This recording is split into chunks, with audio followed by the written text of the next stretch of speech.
Good afternoon.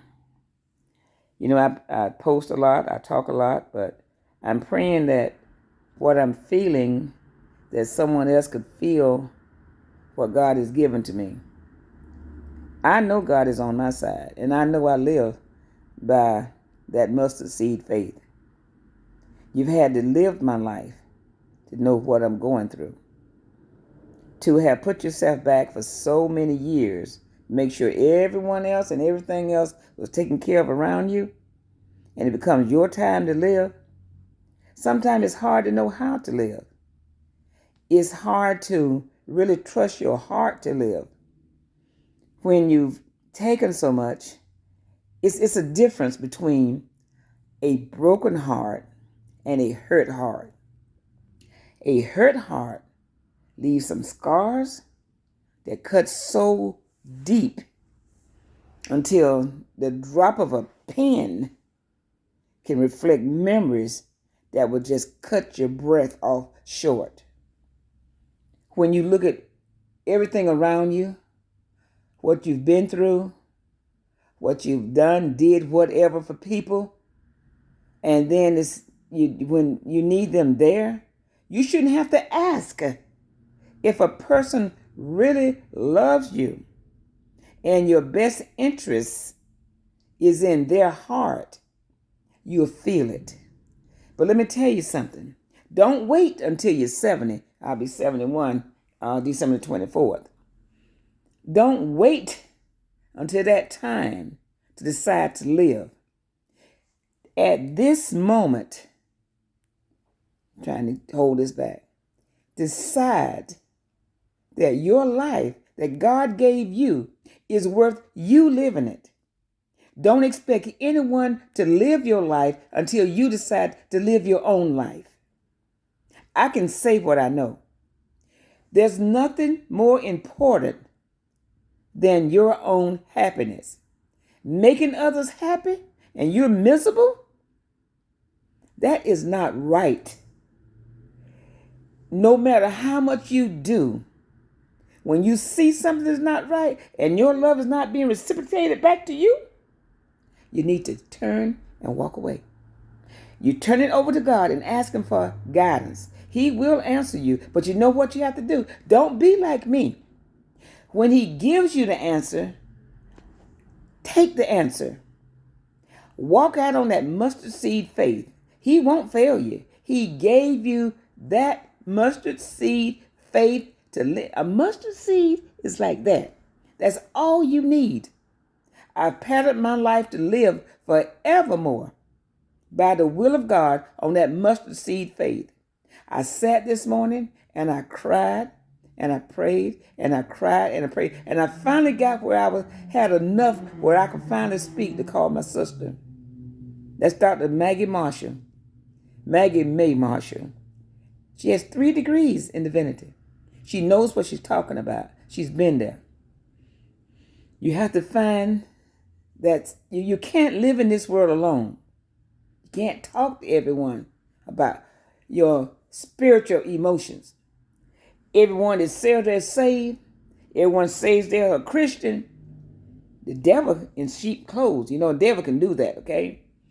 You have to, if you don't feel it, walk away from it. When you feel that your worth is being stepped on like garbage in a dumpster with the lid closed, sealed, glued together, welded, it's not worth it. Sometimes it's best to be alone than to live in hell. When people tell you to go to hell, hell can be on this earth.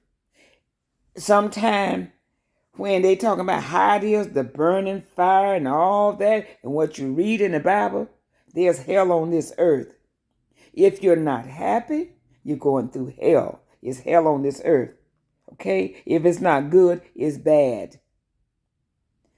When you see you can do better, my mama Elise Marshall always said, when you know better, you do better. I know the situation may be hard to walk away or get out of, but there is help from God above. There's help through the people he placed on this earth to guide you through that. But you have to be willing to open up and listen and get out of it. Don't wait until you're like me, 70 years old. Then you decide, oh, I want to live. But you know what I think? I thank God that he set me in a way whereas I can take care of me. He made it well with my soul. He made it well that I'll be okay. I'll be okay. And I pity people that don't heed it.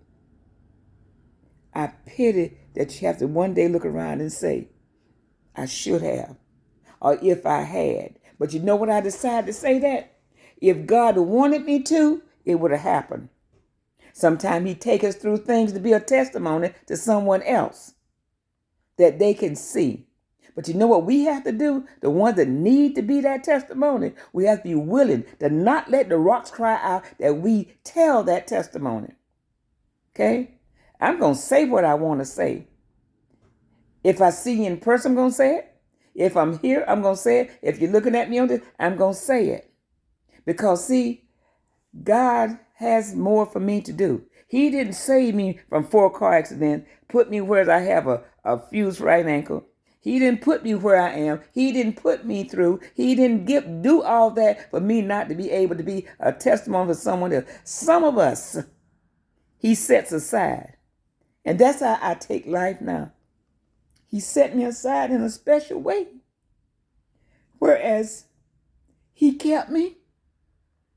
Whereas I would go through and I would come out better, even the condition that I am in. Because you know what?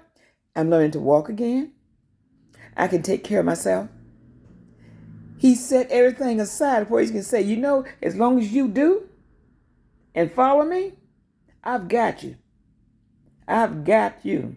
And to be able to sit and say, now that I know, that I know, you got to reach that point. Whereas you just sit one day and you look around and you say, it is well with my soul. God never forsake me. I never ask him why I went through this. I just say that, God, if you wanted me to go through anything else, it would have been all right. But when I smile now, it's not a cry behind it. When I cry, it's just happiness that I have no worries. It's okay. It's okay. It's okay. When you need to make a change and God speaks to you, take that mustard seed faith and keep it moving. And just keep it moving. I don't know why I'm on here saying this and all. All I know is that God's dealing with me right now. And I had to say this. I would not ever harden my heart and let any rocks cry out for me. Y'all stay blessed.